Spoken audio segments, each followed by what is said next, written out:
രമേശ് ചെന്നിത്തല ഇതുപോലെ ആഭ്യന്തരമന്ത്രിയായിട്ടിരിക്കുമ്പോഴാണ് ഓപ്പറേഷൻ കുബേര എന്ന് പറഞ്ഞ ഒരു പ്രോഗ്രാം ചെയ്തത്. ഈ അനധികൃതമായി പലിശയ്ക്ക് കൊടുക്കുന്ന ബാങ്കുകൾ അതുപോലെയുള്ള പലിശക്കാരെയൊക്കെ ഒതുക്കാൻ വേണ്ടി ഒരു കുബേര എന്ന് പറയുന്ന ഒരു പ്രോഗ്രാം ചാർട്ട് ചെയ്ത് അത് നടപ്പിലാക്കി. അതുകൊണ്ട് ഒരുപാട് ആളുകൾക്ക് ഗുണങ്ങളുണ്ടായി.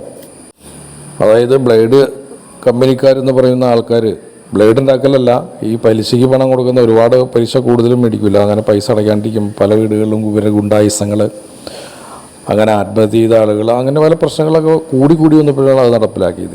ഇന്നിപ്പോൾ നമ്മുടെ ഈ സംസ്ഥാനത്ത് അല്ലെങ്കിൽ നമ്മുടെ രാജ്യത്ത് തന്നെ ഒരു ക്യാൻസർ പോലെ പിടിച്ചിരിക്കുന്നതാണ് ഈ ലഹരി മാഫിയ.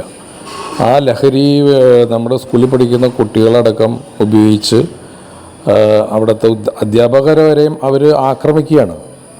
അപ്പോൾ ഇതിനൊക്കെ ഒരു പരിഹാരം എന്ന രീതിയിൽ കുറേ നാളായി നമ്മൾ ഇത് അനുഭവിച്ചുകൊണ്ടിരിക്കുന്നത്, നമ്മൾ കണ്ടുകൊണ്ടിരിക്കുന്നത്. അതിനൊരു പരിഹാരം ഉണ്ടാക്കണമെന്ന് UDF ഗവൺമെൻറ് തീരുമാനിച്ചതിൻ്റെ ഭാഗമായിട്ടാണ് ഓപ്പറേഷൻ തൂഫാനാക്കി കളയും എന്നൊക്കെ പറഞ്ഞിട്ടുണ്ട്.